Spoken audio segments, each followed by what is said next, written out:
안녕하십니까. 주리세 채널 가연세무법인의 최인용 세무사입니다. 최근에 다주택자들에 대한 세금이 굉장히 많이 강화가 됐습니다. 2021년도 개정세법이 어떻게 바뀌었고 다주택자들은 어떻게 절세를 해야 되는지 양도 관점에서 절세하는 방법 5가지를 소개를 해드리도록 하겠습니다. 최근에 재산 관련해서 개정세법들이 어떻게 바뀌었는지 살펴보면요, 여러가지 이렇게 세금들이 많이 바뀌었습니다. 그 중에서도 오늘은 2021년 6월 1일부터 시행되는 종합부동산세, 단기 양도 중과세에 대한 내용, 다주택자 양도소득세 인상에 대한 내용을 살펴보도록 하겠습니다. 먼저 종합부동산세부터 살펴보면요, 과세 대상 재산에 대한 주택 공시가액이 일단은 상승했습니다. 작년에 집값이 많이 올랐죠. 그래서 올해 주택 공시가액이 굉장히 높게 상승할 걸로 예상이 되기 때문에 종합부동산세 자체가 높아질 수밖에 없는 구조로 되어 있습니다. 공정시장가액 적용 비율도 매년 5%씩 높아지는데 2020년도에는 90%였다가 2021년도에는 95%로 상승을 하고 내년에는 공정시장가액 비율이 바로 공시가액하고 같아지는 100%로 늘어나게 됩니다. 주택가격도 올라가고 적용하는 비율도 올라가서 종합부동산세 자체는 올라갈 수밖에 없는데요. 문제는 뭐냐면 여기다가 종부세 세율도 급격하게 상승을 하게 됐습니다. 특히 다주택자의 상승 비율이 높은데요. 이 부분을 좀 더 구체적으로 살펴보면 이렇습니다. 종합부동산세 세율이 상승을 하는데요. 일반적으로 1주택이신 분들도 세율이 조금 올랐죠. 최대 3%까지 종합부동산세를 내게 돼 있고요. 3주택 이상이거나 조정대상 지역에서 2주택 이상이신 분들은 세율이 1%에서 최대 6%까지 굉장히 높은 세율로 증가가 되게 됐습니다. 다주택자들은 종합부동산세를 일단은 많이 매기겠다라는 게 정부의 취지입니다. 종부세 부담이 올해는 굉장히 많이 올라갈 것으로 예상이 됩니다. 단기 양도에 대해서도 중과세 규정이 도입을 했는데요. 단기 주택이나 입주권, 분양권에 대해서 1년 미만의 경우에는 70%로 중과세를 하는 규정이 도입이 됐고요. 2년 이상에 대해서도 60%로 중과세를 합니다. 분양권 같은 경우에는 1년이 넘어가면 분양권으로 팔 때는 60% 세율로 과세를 하는 개정이 되어 있습니다. 이 규정은 6월 1일 이후 양도분부터 적용을 하기 때문에 만에 하나 먼저 좀 팔아야 되는 물건이 있다라고 한다면 오히려 6월 1일 전에 양도를 하는 게 유리할 것 같습니다. 그리고 다주택자에 대한 양도소득세가 인상이 됐는데요. 기본적으로 양도소득세가 10억 원 초과에 대한 부분이 신설이 됐습니다. 이거는 2021년 1월 1일 이후에 발생하는 소득부터니까 6월 1일 전이라도 10억 원이 넘어가는 소득에 대해서는 45%로 중과세가 됩니다. 중과세율 자체가 다주택자들은 인상이 되는데요. 기본세율을 전제로 해서 2주택인 경우에는 20%를 더해서 중과세를 하고요. 3주택인 경우에는 30%를 더해서 중과세를 합니다. 2주택인 경우에는 최대 45% 세율을 내는 사람은 65%, 거기에다가 6.5%의 주민세를 더하면, 지방소득세를 더하면 거의 한 71%가 넘는 세금을 부담을 하고요. 3주택인 분들은 45%에 30%를 더하면 75%예요. 여기다 7.5%를 더하면 82.5%나 되는 굉장히 높은 세율로 과세를 하겠다는 겁니다. 다주택자에 대한 중과세가 너무 심하지 않냐 생각을 하게 됩니다. 주택수 산정에 대한 분양권도 2021년 1월 1일부터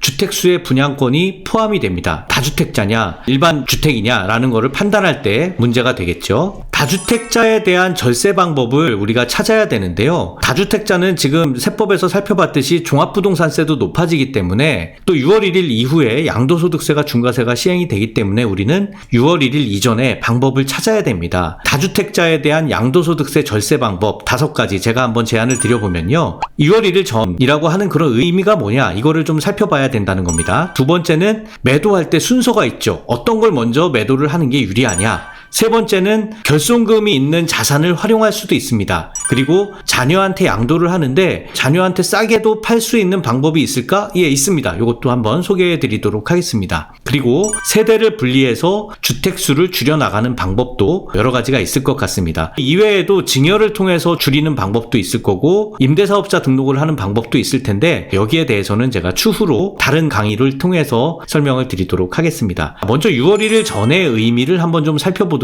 하면요. 6월 1일까지 주택이 처분돼야 된다는 의미예요. 양도소득세 기준을 여러분들이 먼저 좀 정확하게 아셔야 되는데 첫 번째는 계약금입니다. 계약금, 중도금, 잔금, 그리고 잠금까지 치르게 되면 바로 등기를 하게 되죠. 그러면 양도의 날짜는 언제로 보느냐 하면요. 잔금일과 등기일 중 둘 중에 빠른 날로 봅니다. 6월 1일의 의미를 여러분들이 정확하게 아신다는 건 뭐냐면 5월 31일까지 잔금일이 돼야 돼요. 잔금이 안 되면 등기라도 먼저 쳐야 돼요. 5월 31일 전까지 처분을 해야 다주택 수에서 줄어들게 됩니다. 두 번째는 매도 순서를 한번 알아보도록 할게요. 어떤 주택을 먼저 팔아야 되나 순서가 있습니다. 첫 번째는요. 종합부동산세 부담이 크고 안 오를 주택, 이건 별로 오를 가능성이 없어 라는 주택은 괜히 종부세 부담만 크니까 주택수를 줄이는 게 낫겠다 라고 판단을 할 수가 있겠죠. 두 번째는 이익이 적은 주택을 먼저 파는 게 좋습니다. 오피스텔이나 덜 오른 주택, 특히 오피스텔은 주택수에 들어갈 수가 있기 때문에 계속 가지고 가는 것보다 파는 게 나을 수도 있어요. 그걸 가지고 있는 실익이 별로 없는 것들을 먼저 처분하시는 게 좋습니다. 세 번째는 비조정 지역 주택 같은 경우에는 중과세가 안 될 수가 있기 때문에 먼저 파는 게 유리하죠. 최종적으로 우리의 목표는 차익이 많이 나고 똘똘한 한 채를 1주택으로 가서 1세대 1주택 비과세를 받는 게 여러분들의 목표가 되면 되겠습니다. 그리고 세 번째, 우리 다주택자들은요, 결손금을 활용해서 세금을 줄일 수 있습니다.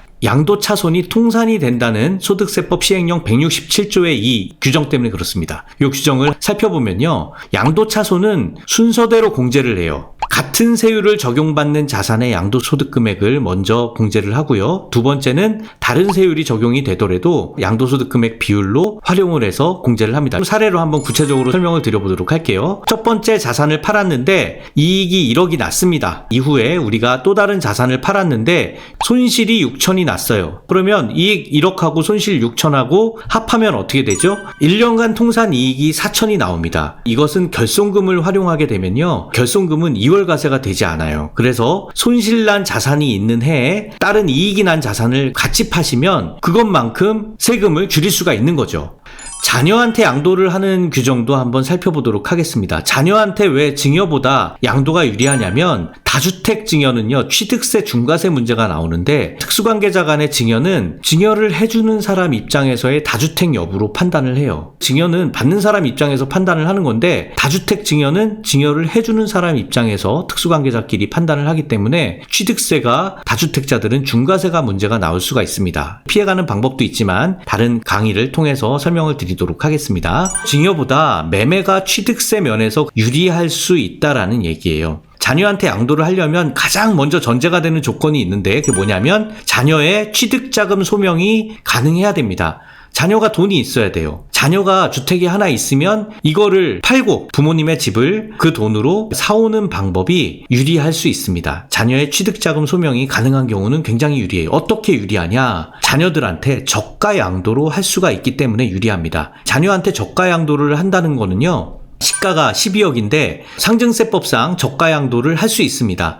그래도 증여가 아니라는 거예요. 얼마까지 할 수 있냐면 시가의 30%, 금액이 3억 원까지는 저가 양도로 증여를 할 수 있어요. 시가의 30%, 금액이 3억인 경우를 생각해보면 시가 30%면 3억 6천이죠. 금액적으로 3억이면 3억만큼만 빼면 9억까지 할 수 있는 거죠. 3억 6천보다 3억이 작으니까 9억까지 저가 매매를 할 수가 있습니다. 자녀한테 저가 매매로 9억까지 할 수 있다라고 하면 양도신고는 얼마로 해야 되죠? 양도신고는 좀 더 달라요. 소득세법상 부당행위 계산 부인 규정이 적용되기 때문인데요. 소득세법상 부당행위 계산 부인은 시가의 5%까지만 적용이 됩니다. 그래서 양도신고는요, 9억으로 하면 안 돼요, 여러분. 이런 경우에는 12억으로 신고를 해야 됩니다. 세대 분리를 하면 어떤 혜택이 있는지 한번 살펴보면요. 신규 주택을 취득해서 세대 분리를 해서 다른 주택을 취득할 때 취득세 중과세가 안 나올 수 있고요. 두 번째는 종합부동산세에서도 주택수가 좀 나눠지니까 부담이 완화가 되죠. 세 번째는 양도소득세도 중과세가 완화됩니다. 세대분리를 잘 하면 굉장히 유리한데요. 이 세대분리는 그 개념을 정확하게 알아야 돼요. 세대분리가 어떻게 해야 되는지 그 요건을 좀 알아야 됩니다. 일단 세대의 개념부터 알아야 되는데요. 세대는 거주자 및 배우자, 생계를 같이 하는 가족이 세대가 됩니다. 직계존비속과 배우자를 포함을 하고요. 세 번째 요건이 정말 중요한데요. 주민등록만 분리해놨다고 세대분리가 되는 게 아니라 사실상 따로 살아야지만 세대분리가 된다는 거예요. 양도세에서는요,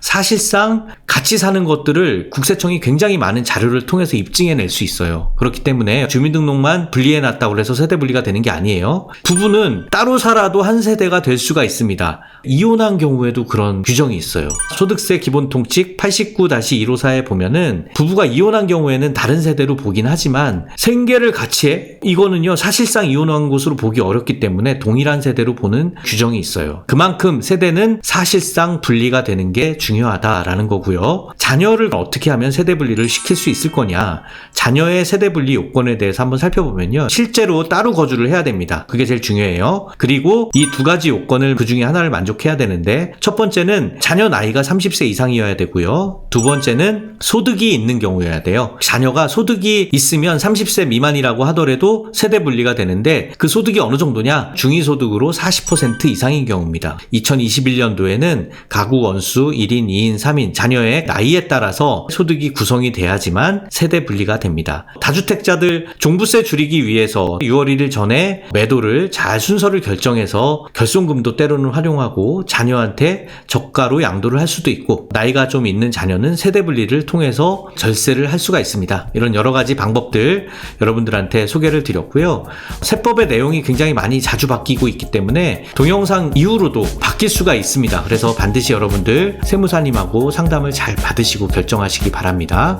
바뀐 세법은 계속 업데이트를 할 예정이고요. 좋아요, 구독 해주시면 도움이 많이 되겠습니다. 댓글로 궁금한 것들 좀 남겨주시면요, 참고해서 그런 부분들이 반영이 될 수 있도록 하겠습니다. 감사합니다.